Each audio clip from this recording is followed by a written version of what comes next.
Hello everyone, రండి English నేర్చుకుందాం. Let's learn English. Friends, నేను చేస్తున్న ఈ వీడియోస్ కనుక మీకు ఏమాత్రమన్నా యూజ్ అవుతున్నాయి, కొంచెమన్నా ఇన్ఫర్మేటివ్గా అనిపిస్తున్నాయి అని మీకు అనిపిస్తే ప్లీజ్ వీడియోని లైక్ చేసి ఛానల్ని సబ్స్క్రైబ్ చేసుకోండి. మీరు చేసే ఒక్క లైక్ అండ్ సబ్స్క్రిప్షన్ అండ్ కింద పెట్టే ఒక మంచి కామెంట్ నాకు ఇంకా మంచి వీడియోస్ చేయడానికి motivation. So friends, if you like the video please do like, share and subscribe to my YouTube channel. So ఇంకా లేట్ చేయకుండా let's dive into the video. Previous వీడియోలో అడిగిన GK question, how many innocent civilians were killed in the Pahalgam terror attack in Kashmir? Answer వచ్చేసి 26. మరి ఇవాల్టి GK question, which fighter jets are used in the operation Sindoor? Answer కింద comment సెక్షన్లో comment చేసి చెప్పండి. First sentence of this video, time ఎంత అయిందో ఒకసారి చూసుకో. ఈ సెంటెన్స్ని మనం ఇంగ్లీష్లో ఎలా చెప్పాలి అంటే, just look what time it is. Just look what time it is అంటే టైం ఎంత అయిందో ఒకసారి చూసుకో అని అర్థం. మరి ఈ సెంటెన్స్కి సంబంధించిన ఎగ్జాంపుల్ సెంటెన్సెస్ ఇప్పుడు చూద్దాం. First one, you are working but not on time. You are working but not on time అంటే నువ్వు పని చేస్తున్నావు కానీ టైంకి చేయడం లేదు అని అర్థం. Second example, you should quit this job when you don't have the habit of being on time. You should quit this job when you don't have the habit of being on time అంటే నీకు టైంకి వచ్చే అలవాటు, టైంకి ఉండే అలవాటు లేకపోతే నువ్వు ఈ జాబ్ని వదిలేసేయి అని అర్థం. నెక్స్ట్ వన్, నువ్వు ప్రతిసారి టైంకి ఎందుకు రావు? ఈ సెంటెన్స్ని మనం ఇంగ్లీష్లో ఎలా చెప్పాలి అంటే, why don't you always come on time? Why don't you always come on time అంటే నువ్వు ప్రతిసారి టైంకి ఎందుకు రావు అని అర్థం.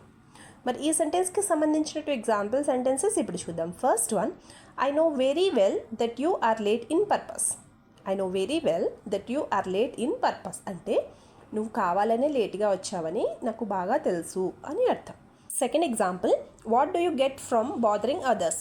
What do you get from bothering others అంటే వేరే వాళ్ళని ఇబ్బంది పెడితే నీకేం వస్తుంది, ఇతరుల్ని ఇబ్బంది పెడితే నీకేం వస్తుంది అని అర్థం. నెక్స్ట్ వన్, ఆ టైంలో మీ ఇంటికి రాలేను. ఈ సెంటెన్స్ని మనం ఇంగ్లీష్లో ఎలా చెప్పాలి అంటే, I can't come to your house at the time. I can't come to your house at the time అంటే ఆ టైంలో మీ ఇంటికి రాలేను అని అర్థం. మరి ఈ సెంటెన్స్కి సంబంధించినట్టు ఎగ్జాంపుల్ సెంటెన్సెస్ ఇప్పుడు చూద్దాం. First one, it's past 10 o'clock now so I can't come to your house at this time. It's past 10 o'clock now so I can't come to your house at this time అంటే already 10 దాటింది, నేను ఈ టైంలో మీ ఇంటికి రాలేను అని అర్థం. Second example, I couldn't find a single auto at this time that's why I couldn't come. I couldn't find a single auto at this time that's why I couldn't come అంటే ఈ టైంలో నాకు ఒక్క ఆటో కూడా దొరకదు, అందుకే నేను ఈ టైంలో మీ ఇంటికి నేను రాలేను అని అర్థం. నెక్స్ట్ వన్, కరెక్ట్గా 10 గంటలకు రావాలి. ఈ సెంటెన్స్ని మనం ఇంగ్లీష్లో ఎలా చెప్పాలి అంటే, you must arrive promptly at 10 o'clock. You must arrive promptly at 10 o'clock అంటే కరెక్ట్గా 10 గంటలకు రావాలి. ప్రాంప్ట్లీ అంటే కరెక్ట్గా, ఎగ్జాక్ట్గా అని మీనింగ్. మరి ఈ సెంటెన్స్కి సంబంధించిన ఎగ్జాంపుల్ సెంటెన్సెస్ ఇప్పుడు చూద్దాం. First one, if you don't arrive by 10 o'clock everything will be delayed. If you don't arrive by 10 o'clock everything will be delayed అంటే నువ్వు గనక 10 గంటలకు రాకపోతే ప్రతి పని ఆలస్యం అయిపోతుంది అని అర్థం. Second example, how many times have I told you to be on time.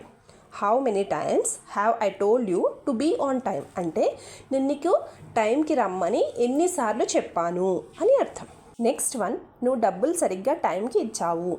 ఈ సెంటెన్స్ని మనం ఇంగ్లీష్లో చెప్పాలి అంటే, you gave me the money on time.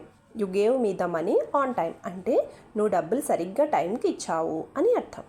మరి ఈ సెంటెన్స్కి సంబంధించిన ఎగ్జాంపుల్ సెంటెన్సెస్ ఇప్పుడు చూద్దాం. First one, I would have been in a lot of trouble if you had not pay me on time. I would have been in a lot of trouble if you had not pay me on time అంటే నువ్వు కనుక టైంకి నాకు pay చేసి ఉండకపోయి ఉంటే నేను చాలా ఇబ్బందుల్లో పడేవాడిని అని అర్థం. Second example, you never did anything I asked you to do on time. You never did anything I asked you to do on time అంటే నేను టైంకి చేయమని అడిగిన ఏ పనిని నువ్వు ఎప్పుడు టైంకి చేయలేదు అని అర్థం. Last sentence of this video, ఈ టైంలో దెయ్యం సినిమాలు వద్దు. ఈ సెంటెన్స్ని మనం ఇంగ్లీష్లో ఎలా చెప్పాలి అంటే, no ghost movies at this time. No ghost movies at this time అంటే ఈ టైంలో దెయ్యం సినిమాలు వద్దు అని అర్థం.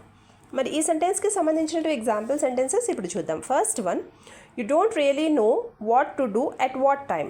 You don't really know what to do at what time అంటే ఏ టైంలో ఏం చేయాలో నీకు అస్సలు తెలియదు అని అర్థం. Second example, I don't understand why you are bothering me like this at this time అంటే ఈ టైంలో నువ్వెందుకు నన్ను ఇలా ఇబ్బంది పెడుతున్నావో నాకు అర్థం కావడం లేదు అని అర్థం. వీడియో లాస్ట్ వరకు చూస్తున్నారు అంటే నా వీడియో మీకు నచ్చుతుంది, అలాగే నా వీడియో మీకు ఎక్కడో చోట యూజ్ అవుతుంది అనే కదండి. సో ఫ్రెండ్స్, ప్లీజ్ నా వీడియోని లైక్ చేసి ఛానల్ని సబ్స్క్రైబ్ చేసుకుని మీ సపోర్ట్ నాకు తెలియచేయండి. Thank you.